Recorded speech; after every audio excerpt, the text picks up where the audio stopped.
अहिंसा परमो धर्म की, महावीर भगवान की। प्रातः स्मरणे परम पूजाचार्य गुरुवर श्री विद्यासागर जी मुनि महाराज की जय।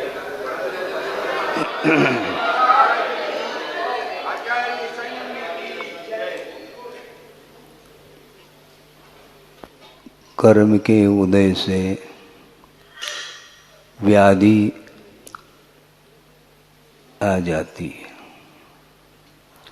और उस रोग का, व्याधि का निष्कासन भी औषधोपचार के माध्यम से हो जाता है। निष्कासन महत्वपूर्ण नहीं है, बहुत जल्दी वह रोग से मुक्त हो सकता है, किंतु रोग जो आया है वह किस द्वार से आया है इसका परीक्षण हमें करना है। नहीं तो बार बार व्याधि होती है और औषध लेते हैं, क्योंकि औषध दान का प्रावधान तो है ही आगम में, तो हम दवाई लेते चले जाएंगे, किंतु रोग का निष्कासन इसलिए नहीं होगा जिस द्वार से रोग का प्रवेश हो रहा है उस द्वार को हम बंद नहीं कर पा रहे हैं। दवाई बिल्कुल अच्छी क्वालिटी की दवाई है, डॉक्टर भी अच्छा है, दवाई भी बिल्कुल रामबाण है, लेकिन पथ्य का पालन भी उसके साथ होना आवश्यक है। परहेज नहीं रखेंगे तो रोग बढ़ेगा। औषधि के द्वारा रोग बढ़ रहा है ऐसा नहीं है, वह आहार के द्वारा ही रोग आया है। आहार के अलावा और बहुत सारे निमित्त हो सकते हैं, निमित्तों की ओर ध्यान देने की आवश्यकता है। उसी प्रकार मोक्ष मार्ग में भी कर्मों का आश्रव निरंतर होता रहता है, किंतु वह आश्रव अपने आप नहीं होता। अपने आप आश्रव नहीं होता, अपने आप बंद नहीं होता। यदि अपने आप आश्रव हो जाए तो अपने आप ही आश्रव का रुकना भी हो जाएगा। फिर आश्रव निरोध संवर ऐसे सूत्र बनाने की क्या आवश्यकता है, किंतु ऐसा नहीं है। आश्रव होता है वह बुद्धिपूर्वक भी होता है और अबुद्धिपूर्वक भी आश्रव होता है। अबुद्धिपूर्वक जो आश्रव है उसको रोकने का प्रावधान अलग है, उसको पुरुषार्थ के माध्यम से नहीं रोका जाता, वह ऑटोमेटिक रुक जाता है। वह कब रुकता है, कहाँ रुकता है, इसकी चर्चा हम बाद में करेंगे। अभी बुद्धिपूर्वक जो आश्रव अथवा बंद हो रहा है उस बंद की परंपरा को रोकना है क्या नहीं? रोकना है तो बंद जो हो रहा है वह बिना हेतु के संभव नहीं है। बिना हेतु के बंद हो जाए तो आचार्य उमा स्वामी महाराज अष्टम अध्याय में प्रथम सूत्र दे रहे हैं, उसकी कोई आवश्यकता नहीं। मिथ्या दर्शना है, विरति प्रमाद कषाय योगा बंध हेतवः, ये बंध के लिए हेतु हैं। इन्हें इससे स्पष्ट हुआ कि बिना कारण के बंध होता नहीं, तो पहले कारण की ओर ध्यान देने की आवश्यकता है। तो शुभ और अशुभ आश्रव होता है अथवा पुण्य और पाप का आश्रव होता है, तो उसके लिए मन वचन काय की कुछ ऐसी चेष्टाएं हैं जिन चेष्टाओं के माध्यम से पाप का आश्रव होता है, और ठीक इसके विपरीत कुछ आत्मगत उज्जवल परिणाम होते हैं, पवित्र परिणाम होते हैं, जिनके फलस्वरूप पुण्य का भी आश्रव होता है। तो क्रम है। गुरुदेव का ये कहना है कि कर्म का जो आश्रव होता है उसकी निर्जरा हमें करनी है, किंतु वह क्रम से निर्जरा होगी। पाप कर्म की निर्जरा और पुण्य कर्म की निर्जरा, इसमें क्रम है। पाप पहला मिटता है, दोहा याद है आपको? पाप प्रथम मिटता, प्रथम तजो पुण्य फल भोग। क्या कहा?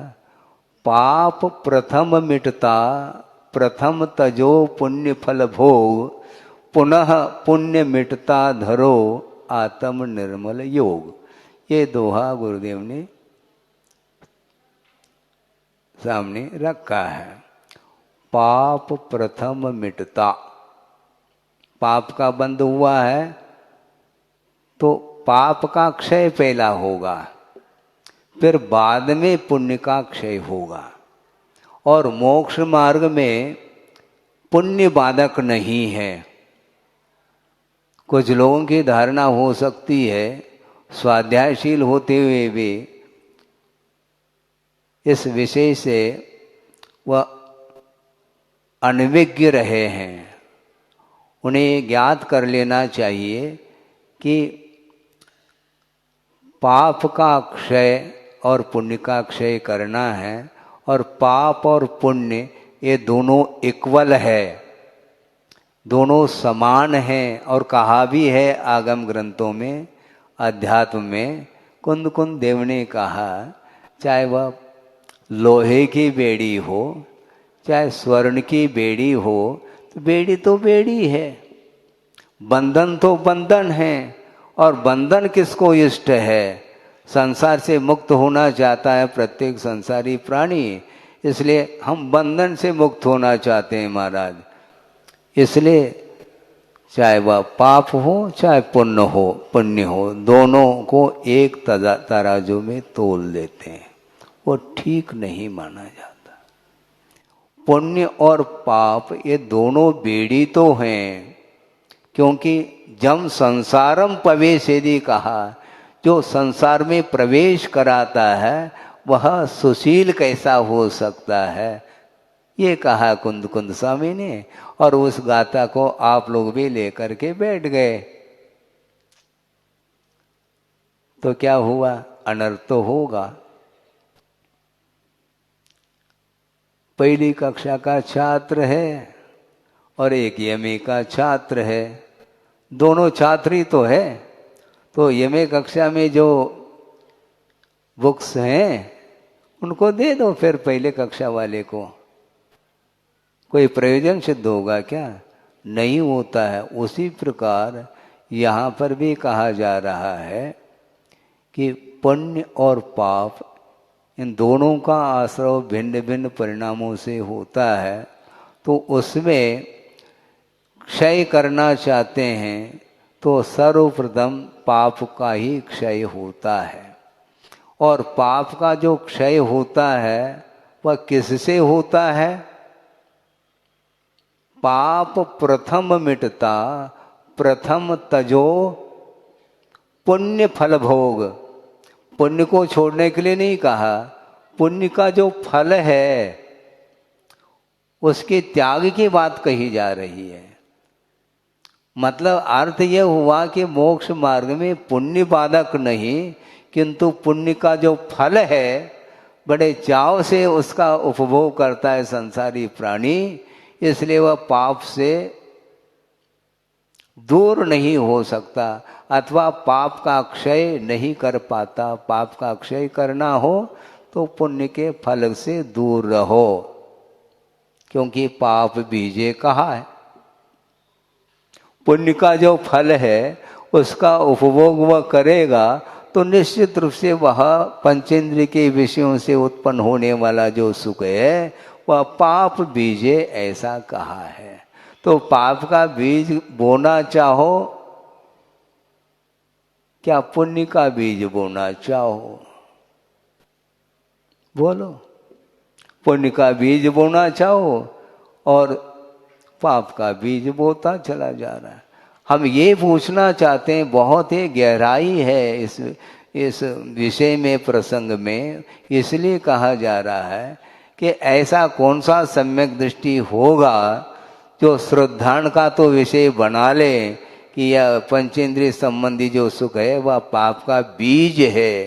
तो बीज है तो बीज को बोना चाहो क्या महाराज? फिर आजीविका कैसे चलेगी? जीवन यापन हम कैसे करेंगे? सब कर सकते हैं। लखपति का भी जीवन चल रहा है, करोड़पति का भी जीवन चल रहा है, और अरबपति खरबपति का भी जीवन चल रहा है। लखपति उपवास थोड़ी है, वो भी भोजन करता कि नहीं करता? वो भी पाव भरी आटा करता है। अरबपति है तो बोरी की बोरी ले ले, ऐसा थोड़ी होता है। खाने पीने में वस्तु उतनी ही आती है।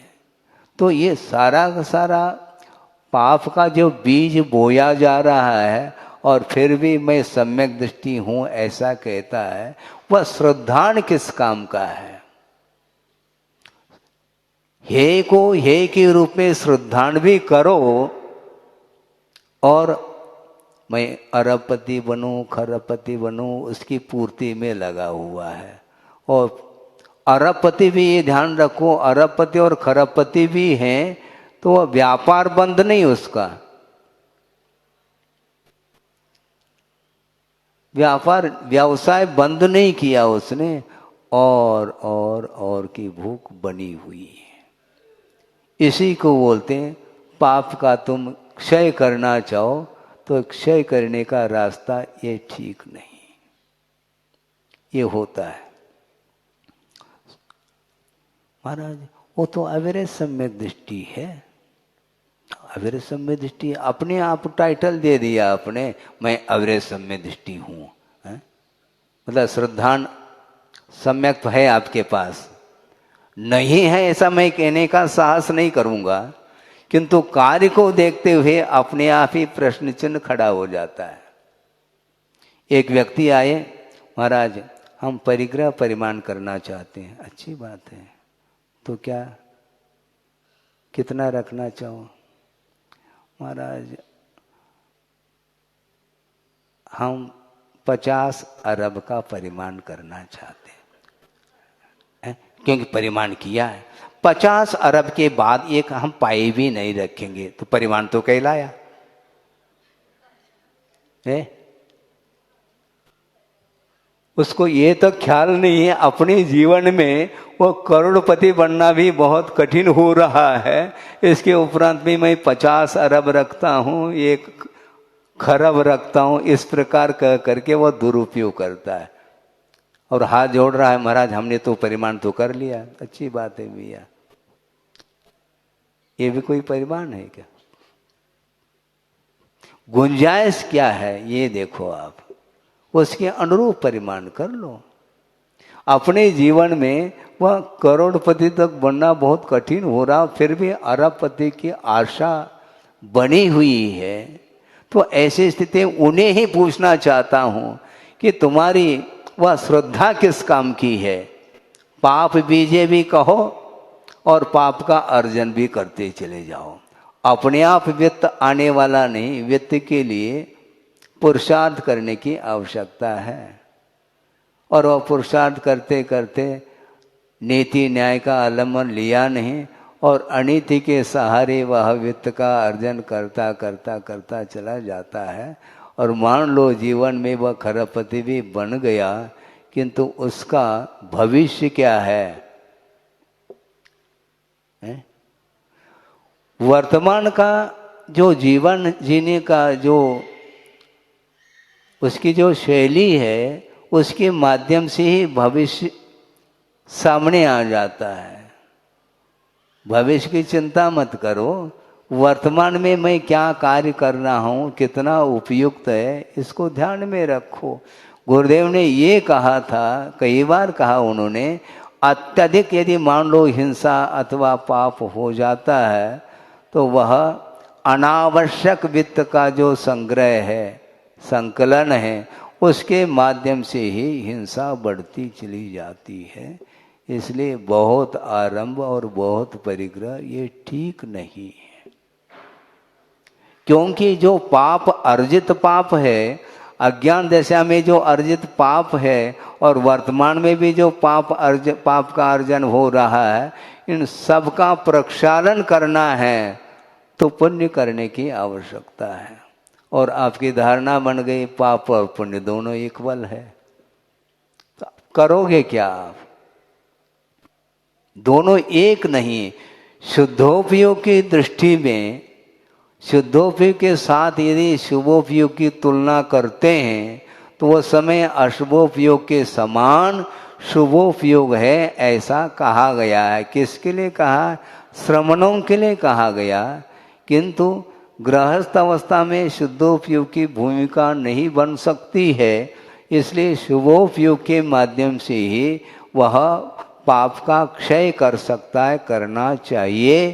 क्योंकि गुरुदेव ने ये कहा कि पाप मल है और पुण्य जल है। मल का प्रक्षालन मल के द्वारा, सोचो,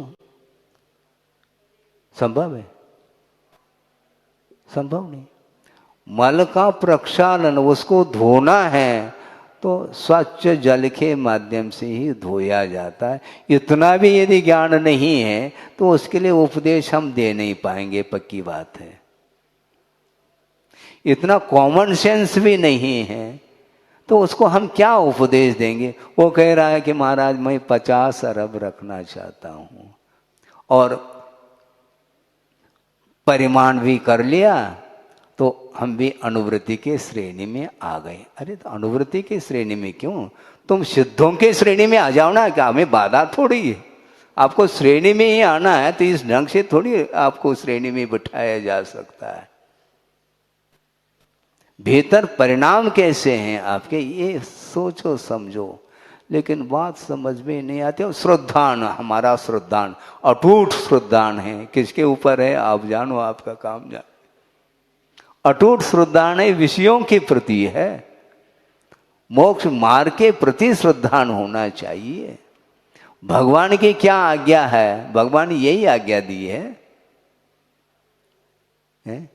उन्होंने क्या आज्ञा दी मुझे बताओ आप। भगवान ने जोड़ने की आज्ञा नहीं दी, त्याग की आज्ञा दी है उन्होंने। जोड़ना चाहो तो ये आपका काम है। गृहस्थ है, परिवार है और जीवन यापन करने के लिए अर्थ की आवश्यकता है। ये बिना आज्ञा से भी संसार चलता रहता है, चलता नहीं दौड़ता है, ये ध्यान रखो। उसमें आज्ञा की कोई आवश्यकता नहीं है। किंतु धर्म की ओर मोड़ने के लिए उपदेश की आवश्यकता पड़ती है। दुकान मकान खोलने के लिए उपदेश की आवश्यकता नहीं।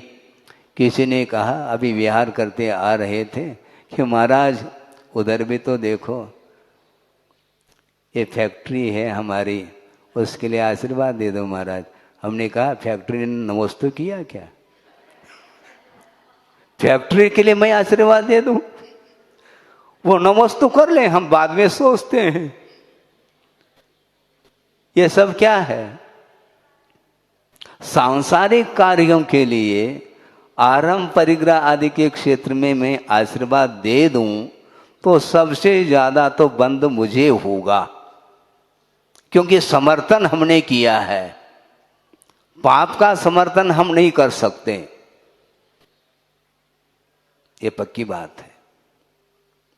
हाँ, त्याग का समर्थन कर सकते हैं।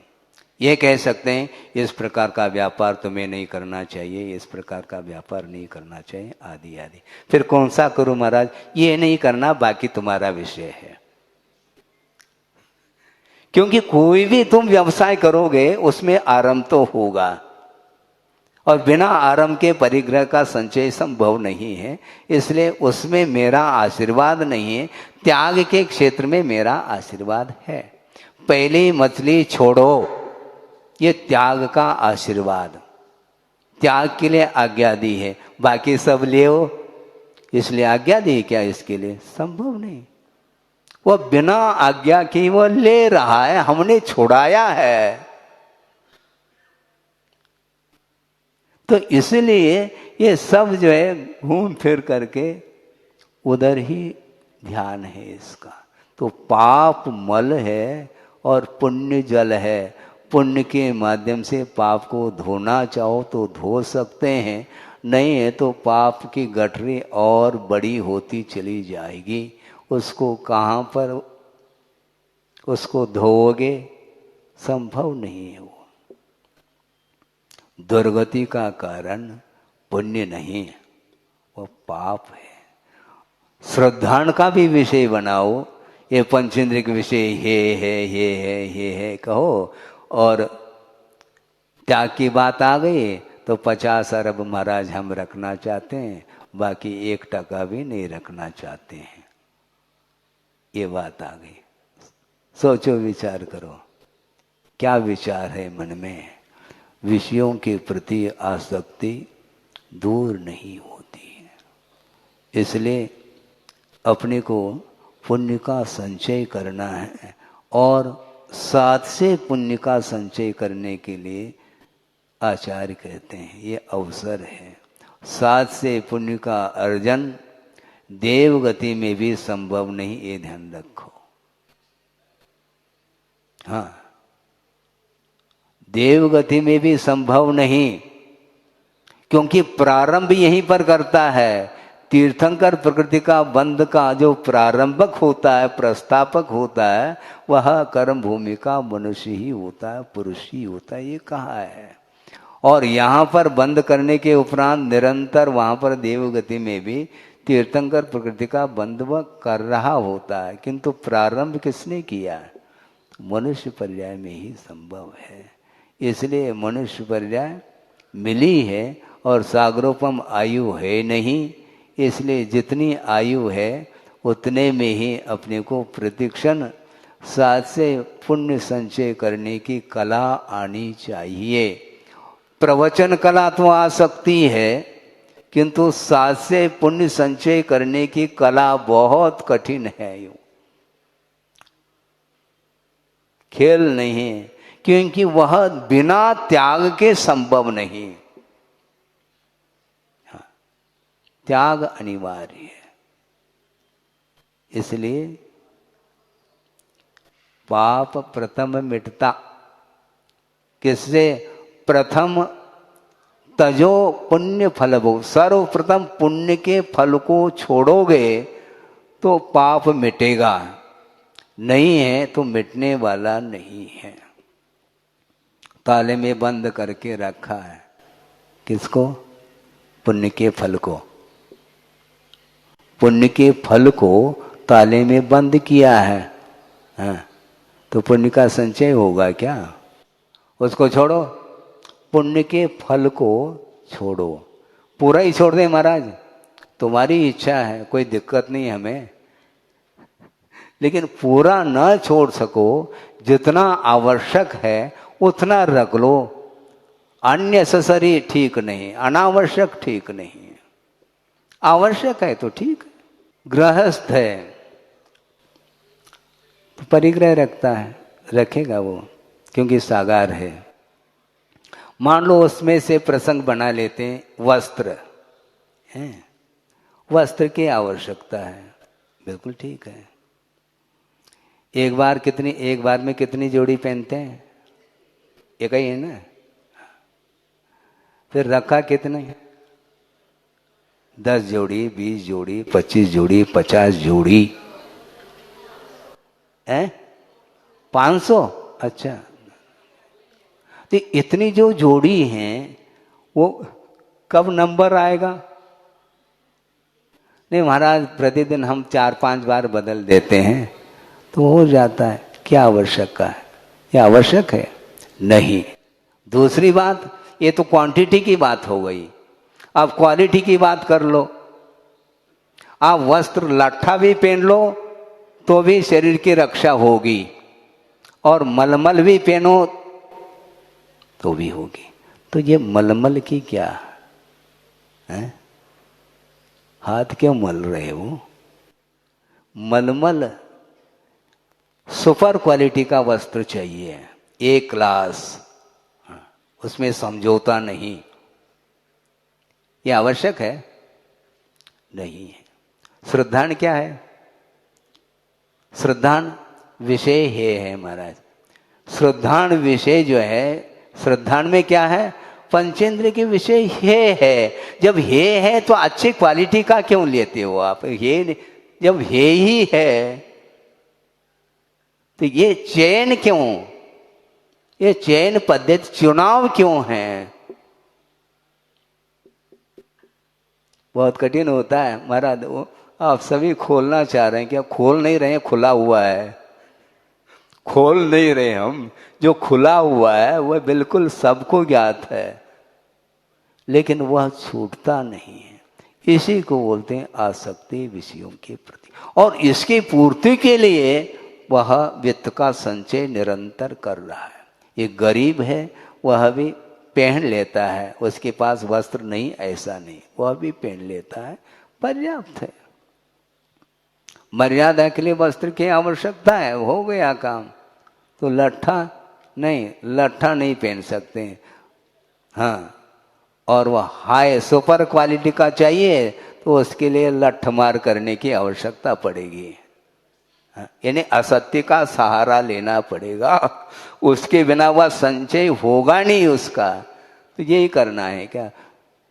जीवन भर इस प्रकार करके वह पाप का अर्जन करता है। अपने लिए करता है, अपने पुत्र आदि के लिए करता है, मित्र आदि के लिए भी करता है। तो आचार्य कहते हैं, मित्र पुत्र कलत्रादि कृते कर्म करोत्ययम या तस्य फलमेकाकी भुंक्ते स्वभ्रादिषु स्वयं। ऐसा कहा। दुर्गति में जाएगा वो, जिसने कमाया है वही जा रहा है ऐसा नहीं, वो तो जाता ही है। जिसने नहीं कमाया है वो भी जा सकता है। संभव है जिसने नहीं कमाया है वह न भी जाए, क्योंकि आसक्ति के साथ उसने उपभोग यदि नहीं किया है तो वह देवगति का भी पात्र बन सकता है, इसमें कोई बाधा नहीं। किंतु आसक्ति के साथ जिसने कमाया है, क्या आवश्यकता है? उपदेश सुनते समय तो एक दिन भी गैप नहीं होना चाहिए उपदेश के लिए। हाँ, भले ही 15 मिनट दे महाराज, आधा घंटा दे दो, लेकिन देना चाहिए। दे देंगे, लेकिन उसका उपयोग कहाँ हो रहा है? नहीं हो पा रहा है। तो इसलिए साथ से पुण्य संचय करने की कला आनी चाहिए। मात्र ये है कहने मात्र से थोड़ी है रहा वो है। 50 अरब रखने की बात करता है तो वह ये मान रहा है क्या मान रहा है? मुझे बताओ। इसलिए विलासता में जीवन जीने वाला व्यक्ति कभी भी उसका उत्थान संभव नहीं। महाराज फिर चक्रवर्ती की क्या हाल हो? आप चक्रवर्ती हो क्या? है? चक्रवर्ती के पास जो वैभव मिला है उसने अतीत में जो पुण्य का संचय किया है, साथ से पुण्य का संचय किया, उसका प्रतिफल उसको मिला है। तुम क्या करोगे? और साथ से पुण्य का संचय त्याग के बिना संभव नहीं। अतीत में जिसने रत्नत्रय की आराधना की है उसके फलस्वरूप किसी को चक्रवर्ती पद मिलता है, किसी को इंद्र पद मिलता है, किसी को तीर्थंकर पद मिलता है। ये पद मिलता है, लेकिन ये त्याग के फलस्वरूप पद मिले हैं। और त्याग आप करोगे, कितना कर पाओगे बताओ? इसलिए श्रद्धान रखते हुए अपने को समय रहते चारित्र्य के क्षेत्र में भी कदम बढ़ाना चाहिए। उसके माध्यम से ही, चारित्र्य के माध्यम से ही सम्यक दर्शन में और निर्मलता आती है और उसका स्तर बढ़ जाता है। सम्यक दर्शन की जो लब्धि स्थान है वह भी त्याग आदि के माध्यम से ही संभव है, ऐसा कहा है। ज़्यादा समय न हो तो कम से कम ये दोहा याद रखें। और ये पाप मल है और पुण्य जल है।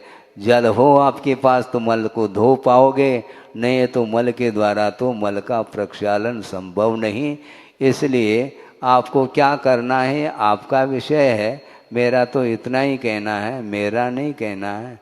जो आचार्यों ने कहा है उसको हम आपके सामने आगम के आधार से रखा है।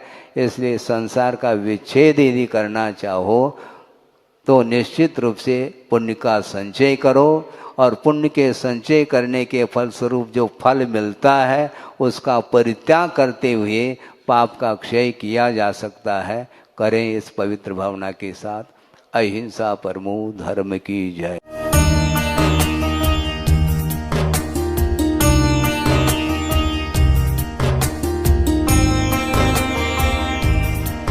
परम पूज्य संत शिरोमणि आचार्य श्री विद्यासागर जी महाराज भारतीय श्रमण संस्कृति के एक ऐसे महान साधक थे जिनके ज्ञान, ध्यान और तप की चर्चा युगों युगों तक सारे विश्व में होती रहेगी। किसी ने उन्हें चलता फिरता तीर्थ कहा तो किसी ने तीर्थंकर, पर सच में तो वे चारित्र, ज्ञान, तप और वात्सल्यता में ऐसे श्रेष्ठ संत थे जिन्होंने भारतीय संस्कृति के संरक्षण और संवर्धन के साथ साथ सदैव सामाजिक समरसता का पक्ष लिया और अपने प्रभाव और प्रताप से जैन ही नहीं बल्कि विभिन्न धर्मों को मानने वाले लाखों करोड़ों लोगों के दिलों में अपना स्थान बना लिया। किंतु आज जब आचार्य भगवान देह रूप में हमारे साथ नहीं हैं, लेकिन उनके जैसे ही कठोर तपश्चर्या एवं प्रबल अनुशासन से पल्लवित संस्कारों की झलक देखने को मिलती है, उनके प्रथम आज्ञानुवर्ती शिष्य परम पूज्य नवाचार्य श्री 108 समय सागर जी महाराज में, जो उनके बताए मार्ग पर चलते हुए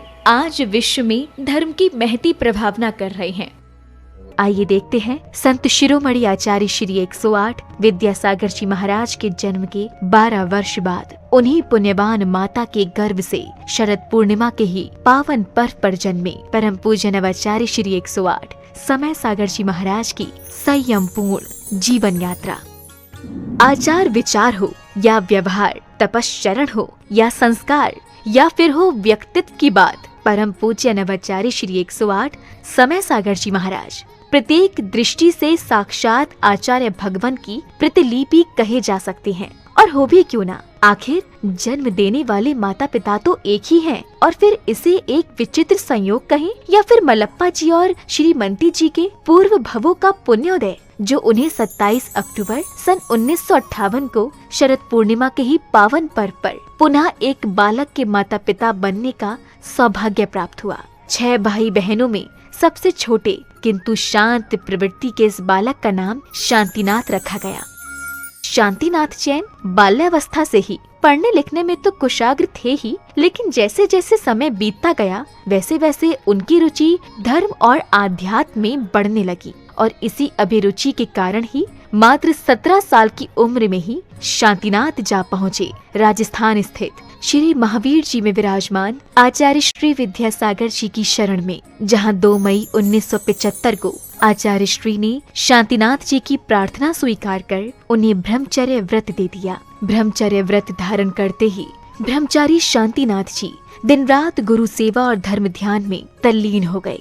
संयम व्रत को धारण कर तप और साधना के निर्मल पथ पर चल रहे ब्रह्मचारी शांतिनाथ ने केवल 5 वर्ष की अल्प अवधि में ही वैराग्य पद के विभिन्न सोपानों को पार कर अपनी योग्यता से आचार्य भगवान को प्रभावित कर लिया, जिसका पारितोषिक मिला उन्हें मुनि दीक्षा के रूप में।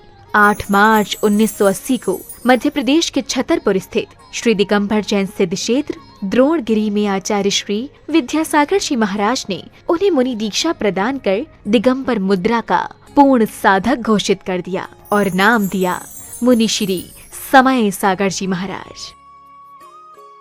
मुनि दीक्षा के उपरांत मुनि श्री समय सागर जी महाराज ने कुछ वर्षों तक आचार्य श्री के संग में रहकर अध्ययन और अध्यापन किया। तत्पश्चात गुरु आज्ञा से पृथक संघ के नायक बनकर देश भर में विहार करते हुए धर्म प्रभावना करने लगे। अपने सानिध्य में कई पंच कल्याणक एवं विधान आदि धार्मिक अनुष्ठान संपन्न कराने के साथ ही उन्होंने अपनी लेखनी से कन्नड़, हिंदी, संस्कृत और मराठी भाषाओं में कई शास्त्रों की रचनाएं भी की। सन 2018 में ललितपुर में हुए पंच कल्याणक के दौरान आचार्य कुंद के नियमसार में वर्णित निर्यापक श्रवण की व्यवस्था का उल्लेख करते हुए आचार्य विद्यासागर जी महाराज ने मुनि श्री समय सागर जी महाराज को निर्यापक पद की उपाधि प्रदान कर संघ में नव दीक्षित मुनिराजों के निर्वाह का उत्तरदायित्व सौंप दिया। आचार्य कुंद देव ने यह बात बहुत स्पष्ट लिखी है। वह बात आप लोगों को समझ में आना चाहिए। जो दीक्षित करते हैं वे आचार्य कहलाते हैं, और इसके उपरांत जो नव में नए नए दीक्षित होते हैं उनके निर्वाह करने के लिए निर्यापक, हाँ आचार तो नहीं लिखा, लेकिन निर्यापक श्रमण का वह रूप दिया है उन्होंने। ये निर्यापक का अर्थ यह है, जैसे आचार्य महाराज कहते हैं उसके अनुसार जिनको ये दिया जाता है। ये लोग बहुत विलम्ब कर रहे थे, तो हमें भी ज़्यादा आग्रह करना अच्छा नहीं समझ में आया कि समय पर सब हो जाएगा। वह ललितपुर में योग था और आज आप लोगों के सामने हुआ है कि ये जितने भी नए श्रमण बने हैं, ये इनके लिए प्रशिक्षण देने का श्रेय जाता है समय सागर निर्यापक को। कौन चाहता है जिम्मेदारी लेना, लेकिन वे लेना तो पड़ेगा। तो समय सागर जी को बहुत आग्रह करना पड़ा। 40 साल होने के उपरांत हाउ कहा है।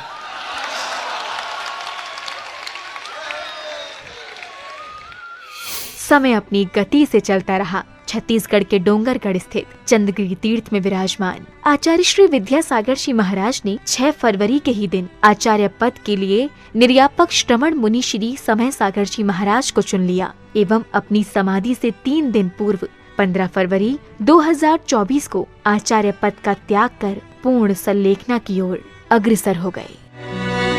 आचार्य भगवान की आज्ञा अनुसार निर्यापक श्रमण मुनि श्री समय सागर जी महाराज ने 16 अप्रैल 2024 को दमोह के कुंडलपुर में समस्त आचार्य संघ एवं देश भर के जैन समाज की उपस्थिति में पूज्य गुरुदेव के उत्तरदायित्वों के निर्वहन के लिए आचार्य पद स्वीकार कर लिया। पूज्य नवाचार्य समय सागर जी महाराज की।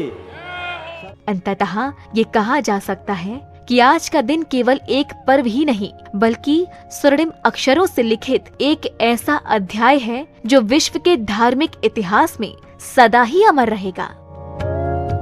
ये मात्र एक संयोग नहीं बल्कि पूरे समाज का पुण्य है जब एक ही दिन जन्मे गृहस्थ जीवन के 2 भाइयों ने गुरु शिष्य के रूप में परिवर्तित होकर धर्म उत्थान को अपना कर्तव्य माना और इसे परम पूज्य संत शिरोमणि आचार्य श्री 108 विद्यासागर जी की कठोर तपश्चर्या एवं संस्कारों का ही परिणाम कहेंगे, जो आज नवाचार्य श्री समय सागर जी महाराज भी उनकी अक्षुण्ण परंपरा का निर्वहन करते हुए धर्म की प्रभावना कर रहे हैं। आज पूरे विश्व का जैन समाज ये आशा कर रहा है कि परम पूज्य नवाचार्य श्री समय सागर जी महाराज भी संत शिरोमणि आचार्य श्री विद्यासागर जी महाराज के बताए मार्ग पर चलकर उन्हीं की भांति धर्म उत्थान का कार्य करते हुए समाज को एक नई दिशा प्रदान करेंगे। एक बार पुनः धर्म के महान उन्नायक परम पूज्य नवाचार्य श्री समय सागर जी महाराज के चरणों में हमारा त्रैबार नमोस्तु, नमोस्तु भगवन, नमोस्तु भगवन। इस कार्यक्रम के पुण्यार्चक थे श्री राजेंद्र प्रसाद जी जैन, श्रीमती ममता जी जैन, श्री प्रशांत जी जैन, श्रीमती दिव्या जैन, पारस जैन, श्री भरत जैन, श्रीमती सौम्या जैन एवं समस्त परिवार, मुंबई।